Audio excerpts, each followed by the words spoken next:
আমরা দর্পণ নিয়ে বিশেষ করে পরাবৃত্তিক দর্পণ নিয়ে অনেক কথা বলেছি, যেখানে আলোর প্রতিফলন হয়। এবার আমরা লেন্স নিয়ে কথা বলবো। আমরা দেখব যে লেন্সে কিভাবে আলোর প্রতিসরিত হয়। একটা সিম্পল লেন্স আমরা সবাই দেখেছি, একটা কাঁচ বা অন্য কিছু দিয়ে তৈরি করা হয়। আমি প্রথমে কনভেক্স লেন্স বা উত্তল লেন্স নিয়ে কথা বলবো। মনে রাখবেন, কনকেভ হলো কেভ বা গুহার মতো, যার ভেতরের দিকটা উন্মুক্ত, আর কনভেক্স হলো বাইরের দিকটা উন্মুক্ত। একটা কনভেক্স লেন্স বা উত্তল দর্পণ প্রতিসম হবে। দেখি কিভাবে এটা আঁকা যায়। লেন্সের এক পাশ দেখতে এরকম হবে। সিম্পল লেন্সগুলো সাধারণত প্রায় সবসময় এভাবে তৈরি করা হয়। তাহলে এটা কোনো এক ধরনের গোলকের পৃষ্ঠ বা কোনো ধরনের গোলকের পৃষ্ঠের অংশ বিশেষ। আমি এটা আরেকটু ভালোভাবে আঁকছি। এটা একটা গোলকের পৃষ্ঠের অংশ বিশেষ, আর লেন্সটা প্রতিসম হয় বা সিমেট্রিক হয়। এরকম জায়গায় এর একটা অক্ষ থাকবে। এরপর ঠিক একই রকমভাবে এপাশে গোলকের পৃষ্ঠের আরেকটা অংশ থাকবে। আমি উত্তল লেন্সটা ভালোভাবে আঁকা যথাসাধ্য চেষ্টা করছি। আমার মনে হয় এটা দিয়েই আমাদের কাজ হয়ে যাবে। আমি এটা কপি করে রাখি যাতে ভবিষ্যতে এই ড্রয়িংটা ব্যবহার করা যায়। আর কিছু আঁকার আগেই এটা কপি করলাম। এবার আসুন চিন্তা করা যাক, এই লেন্সের মধ্য দিয়ে যখন আলো যাবে তখন কি ঘটনা ঘটবে। আলো কিভাবে এই লেন্সের মধ্য দিয়ে সঞ্চালিত হবে বা কিভাবে বিচ্যুত হবে। আমরা ধরে নিচ্ছি যে লেন্সের বাইরে বায়ু আছে, আর লেন্সটা কাচের, যার প্রতিসরাঙ্ক বেশ বেশি, এবং এর মধ্য দিয়ে আলো ধীর গতিতে চলবে। আমরা ধরে নিচ্ছি যে একটা আলোকরশ্মি সমান্তরালভাবে লেন্সে আপতিত হচ্ছে। আমার আগের লেন্সের প্রধান অক্ষটা এঁকে নেওয়া উচিত। এখানে এটা হলো এই লেন্সের প্রধান অক্ষ। এটা পরাবৃত্তিক দর্পণের প্রধান অক্ষের মতোই একটা অক্ষ। আপনি যদি ধরে নেন যে এটা সমান্তরালে একটা আলোকরশ্মি আসছে, তাহলে এটা যখনই লেন্সের এই বিন্দুতে আপতিত হবে, মনে রাখবেন এই বিন্দুতে অভিলম্বটা দেখতে এরকম হবে, কারণ লেন্সটা আসলে বক্রাকার আর আলোটা লেন্সের বাইরে দ্রুত গতিতে চলবে। তাহলে ডান পাশটা কিছুটা বেশি সময় ধরে বাইরে থাকতে পারবে, অথবা এটা বলা উচিত যে আলোর উপরের পাশটা, আপনি যদি গাড়ির সাথে এটা তুলনা করেন, তাহলে গাড়ির উপরের পাশটা নিচের পাশের তুলনায় কিছুটা বেশি সময় লেন্সের বাইরে থাকবে। গাড়িটা যদি আলোর গতির দিকে যায়, তবে এর বাম পাশটা বেশি সময় বাইরে থাকবে। আমরা যদি গাড়িটা ভিজুয়ালাইজ করি, এগুলো বাম চাকা আর এগুলো ডান দিকের চাকা।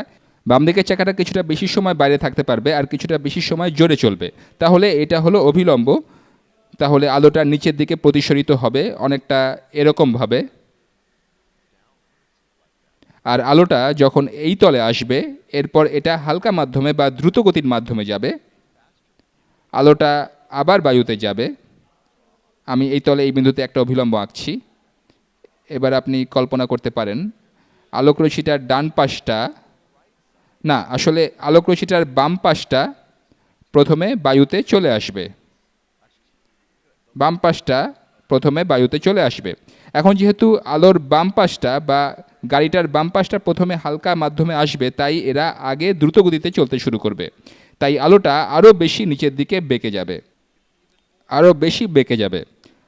আলোকরশ্মিটা প্রতিসরিত হয়ে এরকমভাবে যাবে, আর আলোকরশ্মিটার গতিপথ দেখতে অনেকটা এরকম হবে। এখন প্রধান অক্ষের উপর এপাশে এরকম একটা বিন্দু আছে। আমি যদি এমন যে কোনো আলোকরশ্মি নেই যেটা প্রধান অক্ষের সমান্তরালে এসে লেন্সের উপর আপতিত হয়, যে কোনো আলোকরশ্মি যেটা প্রধান অক্ষের সমান্তরালে এসে আপতিত হয়, তবে এটা লেন্সে প্রতিসরিত হয়ে সেই একই বিন্দু দিয়ে যাবে। আলোকরশ্মিটা এখানে লেন্সে একটু প্রতিসরিত হবে, এরপর এটা আরও বেশি প্রতিসরিত হয়ে সেই একই বিন্দু দিয়ে যাবে। এখানে আরেকটা সমান্তরাল রশ্মি লেন্সে আপতিত হচ্ছে, এটা এখানে কিছুটা প্রতিসরিত হবে, তারপর আরও বেশি প্রতিসরিত হয়ে সেই একই বিন্দু দিয়ে যাবে। আমার মনে হয় আপনারা অনুমান করতে পারছেন যে আমি এই বিন্দুটাকে ঠিক কী বলতে চাইছি। আমি আশা করি সেটা বলার আগে আমি আর একটু সোজাভাবে আঁকতে পারবো। এটা এখানে একটু প্রতিসরিত হলো, এরপর আরও বেশি প্রতিসরিত হয়ে এই বিন্দু দিয়ে গেল। এই বিন্দুটা যেখানে সব সমান্তরাল রশ্মিগুলো, অনেক সময় আপনি এগুলোকে একগুচ্ছ রশ্মি বলতে শুনবেন, কারণ এখানে অনেকগুলো আলোক রশ্মি আছে যেগুলো পরস্পর সমান্তরাল। এই সব রশ্মিগুলো লেন্সের অন্য পাশে এই বিন্দুতে মিলিত হবে, অর্থাৎ সবগুলো এই বিন্দুতে ফোকাসড হবে। আর এখানকার এই বিন্দুটাকে বলা হয় ফোকাস।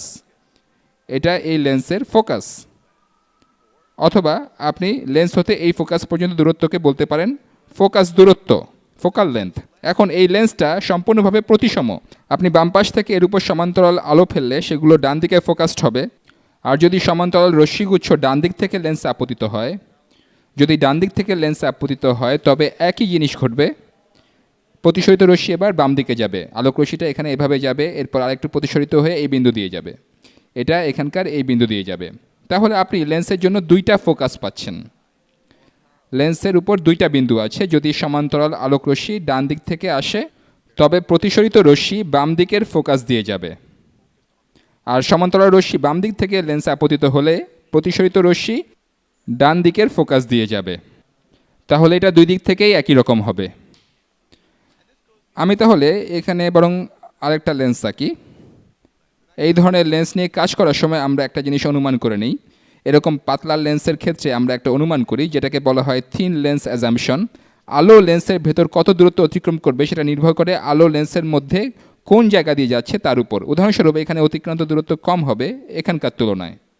ইন্ট্রোডাক্টরি ফিজিক্সে যা করা হয় আমরাও তাই করব, আমরা এই দূরত্বের পার্থক্যটা বিবেচনা করব না, কারণ এটা করলে আলো কীভাবে প্রতিসরিত বা সঞ্চালিত হবে সেটা কিছুটা পার্থক্য আসবে লেন্সের বিভিন্ন জায়গায়।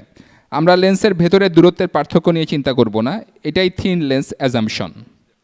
থিন লেন্স অ্যাজাম্পশন ব্যবহার করে আসুন চিন্তা করি আলোর কি ঘটছে।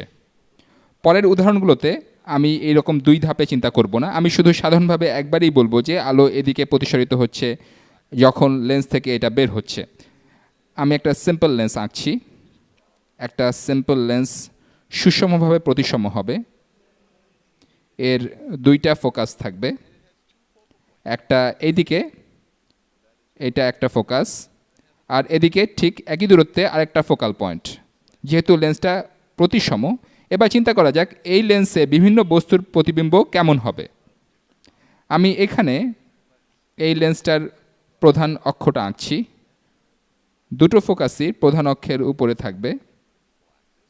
এবার একটা বস্তুকে এখানে ফোকাসের বাইরে রাখছি। এবার চিন্তা করা যাক কি ঘটবে। প্রথমে মনে রাখবেন আমি বস্তুটার উপর যে কোনো বিন্দু নিতে পারি, এর প্রতিটা বিন্দুতেই আলোর ব্যাপ্ত প্রতিফলন ঘটবে। আমি এরকম কিছু আলোক রশ্মি নেব যেগুলো সম্পর্কে আমরা জানি। আমি একটা বিন্দু নিচ্ছি, আমি তীরের অন্য প্রান্তটা নিচ্ছি, আরও কিছু আলোক রশ্মি নিচ্ছি যাদের আচরণ আমরা জানি। আমরা প্রধান অক্ষের সমান্তরালে একটা আলোক রশ্মি নিচ্ছি। আমি দুই ধাপে এটা করতে পারি। আলো এখানে একবার প্রতিসরিত হবে, এরপর আরেকবার প্রতিসরিত হয়ে লেন্সের অন্য প্রান্তের ফোকাসের মধ্যে দিয়ে যাবে। আলোক রশ্মিটা প্রতিসরিত হয়ে ফোকাসের মধ্য দিয়ে এভাবে যাচ্ছে।